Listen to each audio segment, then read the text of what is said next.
Bonjour à tous, on se retrouve aujourd'hui du coup pour un barbecue entre collègues directement à la maison. Alors oui, la thématique, on est au mois d'août, le barbecue était censé être approprié, sauf qu'il fait un temps pourri. Mais c'est pas grave, on est quand même là pour faire un barbecue et on va découvrir les produits qui nous ont permis voilà, de faire un super barbecue estival. Donc au menu, côte de bœuf au barbecue, forcément. Du coup, melon venu tout droit de Nouvelle-Aquitaine. Et ensuite, en dessert, ce sera des glaces.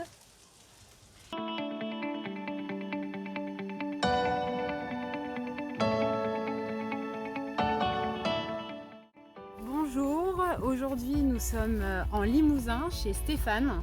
Pour découvrir l'élevage de vaches allaitantes.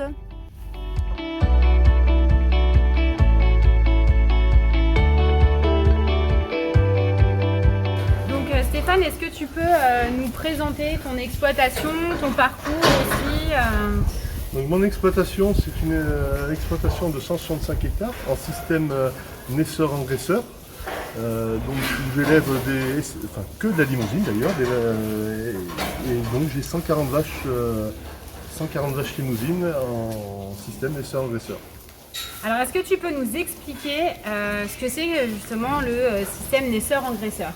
Alors le système naisseur-engraisseur, les vaches bêlent au mois de septembre-octobre en général. Et ensuite elles élèvent leurs veaux pendant 8 mois. Et au bout de 8 mois, les veaux sont séparés de leur mère. Et donc là arrive la deuxième phase, donc la phase d'engraissement pour les mâles. Donc les mâles sont mis dans ce bâtiment-là, engraissés pendant une période de 8 mois avant la fin de leur vie, quoi. Et les femelles, elles, sont remises dehors, donc toutes seules, sans leur mère. Et ensuite, on les engraisse à partir de l'âge de 20 mois. Pareil que les taurillons, sur une durée un peu plus courte de 4 mois.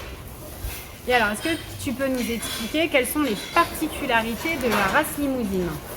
Alors, la race limousine, c'est une race qui est très très cool, et qui vèle assez facilement, et c'est une race assez rustique, malgré tout. Voilà.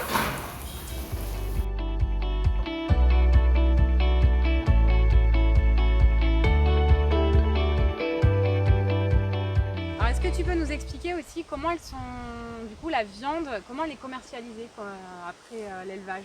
Alors la commercialisation, là, moi j'adhère à un groupement de producteurs. Donc tous les animaux sont commercialisés à ce groupement de producteurs qui après vend les animaux via des filiales qu'il a. Donc on travaille beaucoup en label. Et donc c'est des boucheries, des grandes surfaces. Mais c'est souvent quand même des grandes surfaces au rayon traditionnel, pas au rayon barquette, quoi. Voilà. D'accord. Alors tout à l'heure tu nous disais, c'est vrai que là ces derniers temps il n'a pas fait très très beau, que tu allais devoir aller faucher, c'est ça ? Moissonner. Moissonner, pardon. Moissonner, alors est-ce que tu peux nous dire ce que tu vas moissonner ? J'imagine que c'est pour l'alimentation. Voilà. Donc ce que j'ai moissonné là aujourd'hui, c'est de l'orge qui est destiné justement à l'engraissement des animaux. Donc c'est pour la phase de finition des bovins. Donc on récupère le grain après qu'on va broyer. Et ensuite on a un deuxième produit, c'est la paille. La paille pour faire la litière des animaux l'hiver. D'accord. Et à part de l'orge, elles mangent autre chose ou Les vaches donc mangent le maïs. Le maïs, il y a 25 hectares d'ensilage de maïs qui est cultivé sur l'exploitation. Comme celui qu'on voit derrière. Celui qu'on voit derrière, exactement. Donc celui-là, on va l'ensiler entre le 15 septembre et le 1er octobre. Alors, petite question, qu'est-ce que l'ensilage ? J'en profite. L'ensilage, c'est tout simplement, donc on passe une machine dans les champs et ça coupe le maïs en petits morceaux de 1 à 2 cm. Et après qu'on stocke dans les silos qui sont derrière vous avec une bâche. Et après on dessile, enfin on prend tous les matins ce qu'on a besoin pour donner aux animaux. Et voilà, ça c'est l'ensilage, c'est conservé en système anaérobie, sans air. Pour éviter que ça pourrisse. Pour éviter que ça pourrisse, voilà. Et donc ça, c'est du maïs qu'on a vu juste derrière, donc de l'ensilage qui est ensilé et après qui sert à nourrir Les vaches. pour l'engraissement.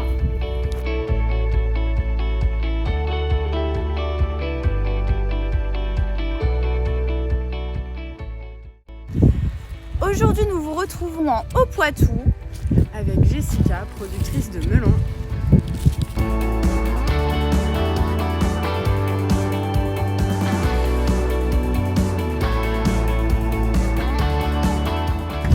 Jessica, Jessica, est-ce que tu peux te présenter en quelques mots et nous présenter donc, voilà, ce que tu fais sur ton exploitation Donc Régulier Jessica, on est deux co-gérants, moi, mon frère Régulier Jérôme. On a la société de ARL des Terres Blanches, producteur de melons. Et on fait également du céréal. Et on a la société Domaine de la Roche, c'est la société de commercialisation et de conditionnement des melons qu'on produit. Alors est-ce que tu peux nous expliquer pourquoi vous avez choisi de produire du melon? Le melon, on est né dedans, quoi. Les parents ont commencé et on a pris la suite. Voilà, c'est tout simplement une histoire familiale. On a suivi ce qu'on nous a appris. Et alors, est-ce que tu peux nous dire un petit peu, là on voit qu'on est en pleine récolte de melon, quel est le cycle de vie du melon et surtout comment il se récolte? Un melon, ça se récolte au pédoncule qui décolle.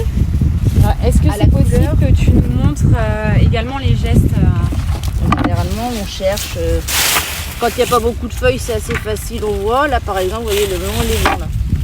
Le melon, il décolle. Ce qui décolle, c'est ça, le pédoncule qui décolle. Souvent on cueille à la couleur, jaune crème. Jaune on évite parce que généralement c'est déjà passé. À la couleur c'est bien, couleur crème. Et à partir de quand on peut récolter la saison des melons commence? Ah bah ça dépend. On va dire ici, sur là ce on a que vous commencé produisez, le 6 juillet ici. D'accord. Ouais. Après j'imagine que ça dépend aussi des années et de Ça la météo. Et de la météo, voilà, surtout de la météo. Là, on a eu beaucoup de pluie en juin, même début juillet. Donc beaucoup de pluie après des fortes températures, donc c'est tout est un petit peu décalé niveau production. Alors Jessica, derrière nous, on voit que, il y a ton équipe. Tu peux nous expliquer comment ils sont répartis en fonction des rangs, etc. et quel type de poste ils occupent? Donc nous avons des cueilleurs, des porteurs, des chauffeurs de tracteurs. Donc les cueilleurs, c'est les gens qui portent les cueilleurs, c'est les gens qui cueillent.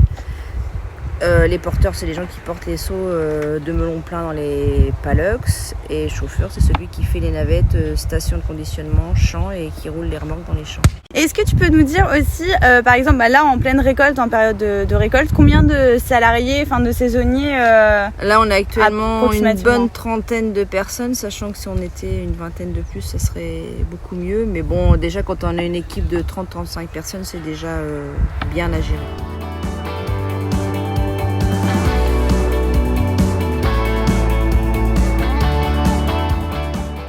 C'est la première entrée des melons sur la ligne de calibrage.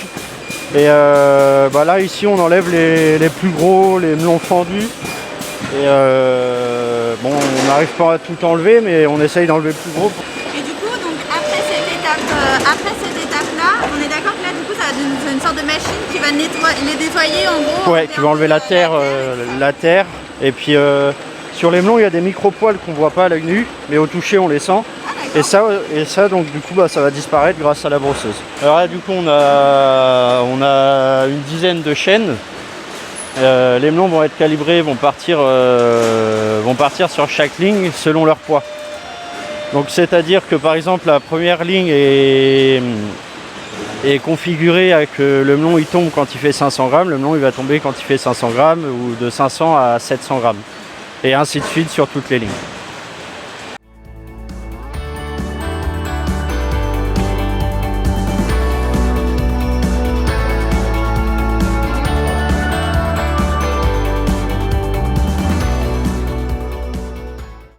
On vous retrouve chez Edwige et Didier sur leur exploitation de vaches laitières.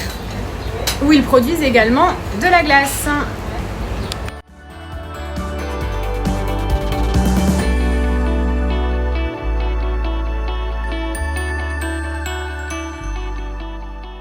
Et oui, ici les vaches sont libres de faire ce qu'elles veulent. Et elles peuvent donc passer du pré, donc qui est derrière nous, à la stabulation quand elles veulent. Et là, à cette heure-ci, il est 10h du matin et elles sont déjà rentrées en stabulation parce qu'il fait trop chaud. Aujourd'hui, du coup, on est sur ton exploitation de vaches laitières, notamment pour la confection des glaces. Est-ce que tu peux nous expliquer un petit peu comment vous avez venu l'idée, quelle race de vaches vous utilisez et tout ça pour cette production? Donc nous on a une exploitation de race de vaches normandes. Donc ça, historiquement, il y a toujours eu des normes sur l'exploitation. Et ça fait longtemps qu'on réfléchissait à l'idée de transformation, puisque les potes de part, leur lait, la qualité de leur lait est riche en protéines et en matières grasses. Pour nous, il y a longtemps qu'on disait qu'il fallait qu'on fasse quelque chose. Et puis le temps passait et puis ça ne s'est pas fait. Et puis malheureusement, en 2009, il y a eu la crise du lait. Et là, comme beaucoup de nos copains, c'était soit on continue, soit on arrête.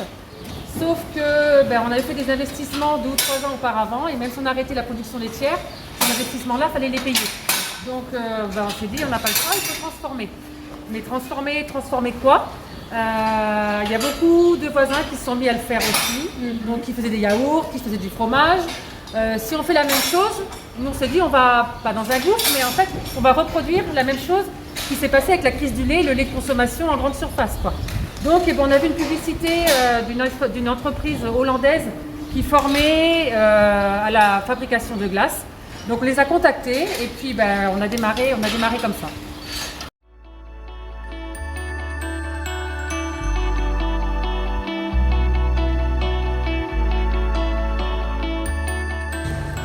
Alors, est-ce que tu peux nous dire combien de pourcentage de ta production de lait tu utilises pour faire tes glaces? Ça fait 15% à peu près.